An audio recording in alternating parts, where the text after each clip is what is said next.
Welcome, students, to this highly focused explainer. Go ahead and take a deep breath, settle in. Today, we are stepping into a space of total clarity. We're going to calmly and methodically deconstruct exactly what Cambridge examiners require for the law and order, philosophy and belief, and health and fitness essay topics in your AS-level Afrikaans syllabus. Look, if you've ever sat down at your desk, stared at a past paper, and felt completely overwhelmed by the sheer volume of information you're supposed to recall, or if you're just unsure of how to structure your arguments without panicking, you are exactly in the right place. We are leaving exam anxiety at the door today. Instead, we're going to clear our minds, focus on the architecture of the syllabus, and unlock the true anatomy of an A-star essay together. Let's dive in. Now, I want you to really look at this insight. This comes straight from a Cambridge senior examiner, and it tells us something absolutely fundamental about how you should be studying. Hitting that top band, it is not about frantic last-minute memorization. It's not about how many flashcards you can cram into your brain. It is entirely about a strategic, calculated methodology. Literally anyone can memorize a few scattered facts about global health trends or basic philosophical theories. But the A-star candidate, they understand the underlying architecture of these specific topics.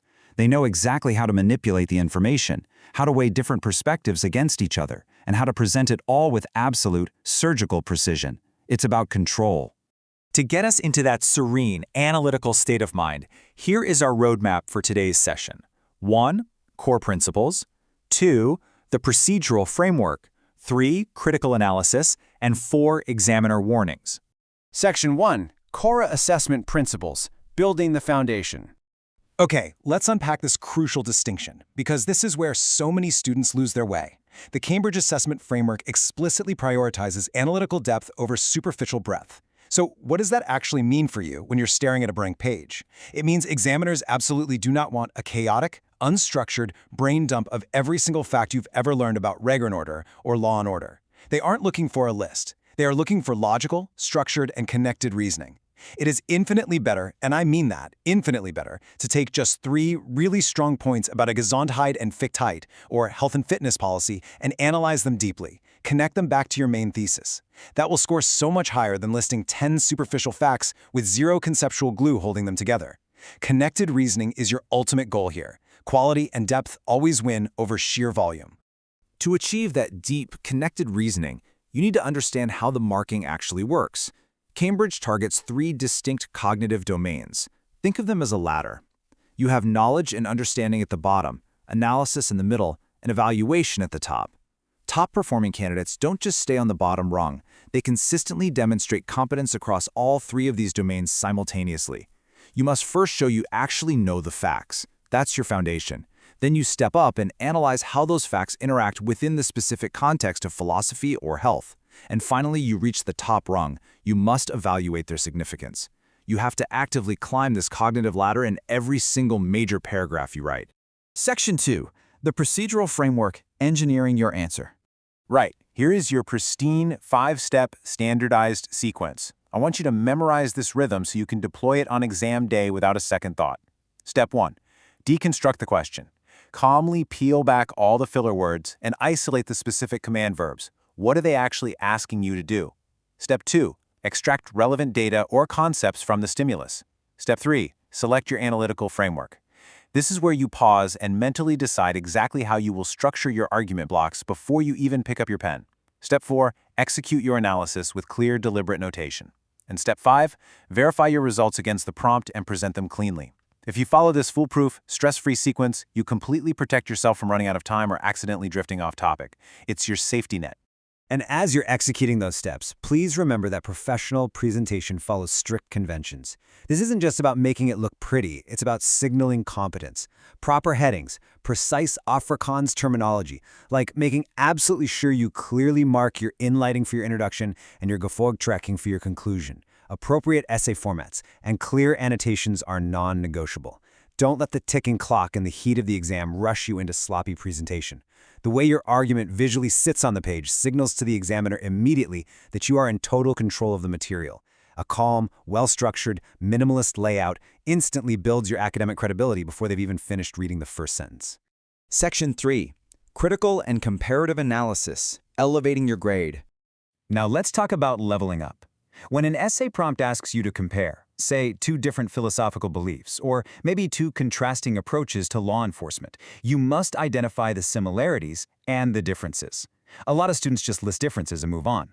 Don't do that. But you can't just stop at listing them either. You have to use specific comparative connectives in Afrikaans to smoothly bridge your ideas. You must support every single comparison with solid evidence. And crucially, this is where the A-star lives. You must draw conclusions about their relative importance. Which factor actually carries more weight in this scenario, and why? That structured, balanced approach is exactly what guarantees a high-scoring evaluation. Mastering evaluation also means you have to rigorously judge the quality of your evidence. Never ever just passively accept a source or a claim at face value. To show true analytical depth to the examiner, you need to identify the limitations of the evidence you're using. Ask yourself, what assumptions are being made here? Are there alternative interpretations of this health and fitness data? How do these hidden variables actually affect your final conclusion? By actively interrogating the evidence rather than just regurgitating it, you demonstrate that authoritative, precise critical thinking that Cambridge examiners are desperately looking to reward. Whenever you encounter a highly complex prompt that makes you want to panic, I want you to fall back on this calming, problem-solving flow. First, identify the given information. Just map out what you know. Next, break the scenario down into logical, manageable steps. Then, solve it systematically, piece by piece. After that, step back and check your argument for logical reasonableness. Does this actually make sense in the real world? And finally, make justified recommendations. Whether you are tackling a really dense ethical dilemma in philosophy and belief, or a tricky societal issue in Reg and Ord, this deconstruct, solve, evaluate sequence is your anchor. It will keep your writing methodical, grounded, and completely serene. Section 4. Top Examiner Warnings, Avoiding Common Pitfalls. So, what goes wrong? The principal examiners have very clearly identified the three most critical errors students consistently make in these specific essay topics. Number 1, confusing cause and effect. This happens all the time, especially when discussing highly complex societal issues in law and order. Number 2, forgetting those format and presentation checks we discussed just a minute ago, which results in a disorganized, chaotic essay. And number 3, which is honestly the most dangerous pitfall of all, providing generic, contextless answers.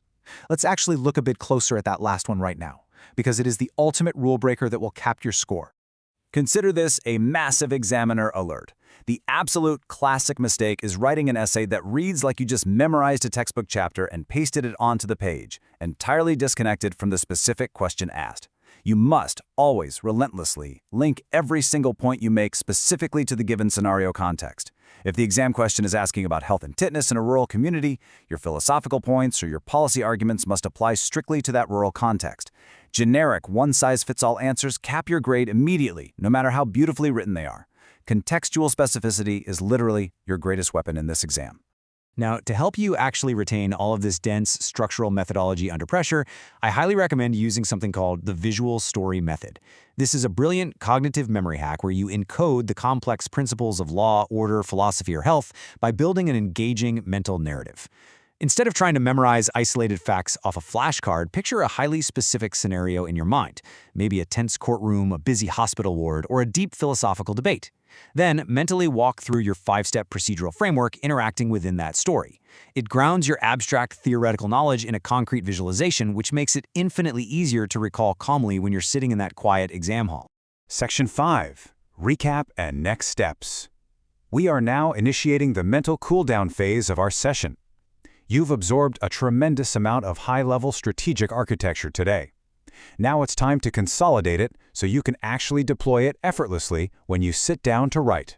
Let's synthesize this entire explainer down into 3 core pillars of focus. First, you have to master those 3 cognitive domains: knowledge, analysis, and evaluation. Make sure every single major paragraph hits all 3 of those notes. Second, strictly apply the 5-step procedural framework to maintain a calm, rhythmic pacing from the moment the timer starts. And third, the absolute golden rule: always link your final evaluation directly back to the specific context of the prompt. If you can internalize these 3 pillars, your writing is going to transform from a scattered collection of anxious thoughts into a highly engineered, top-band response. So, I will leave you with this final, provocative thought. How will you apply this exact procedural framework to completely deconstruct your next past paper practice session? I don't want you to just watch this explainer and forget it. You need to implement this immediately. The very next time you sit down with an Afrikaans essay prompt on law, philosophy, or health, I want you to consciously practice this methodical serenity. Deconstruct, extract, select, execute, and verify. Before you go, make sure your daily study dashboard is complete. Subscribe to Ace the Exams at Ace the Exams right now. Click that notification bell for future focused deployments, and leave a comment below identifying the specific subject, tier, and target grade you are currently meditating on. Thank you for joining me for this session. Stay focused, trust the framework, and I'll see you in the next explainer.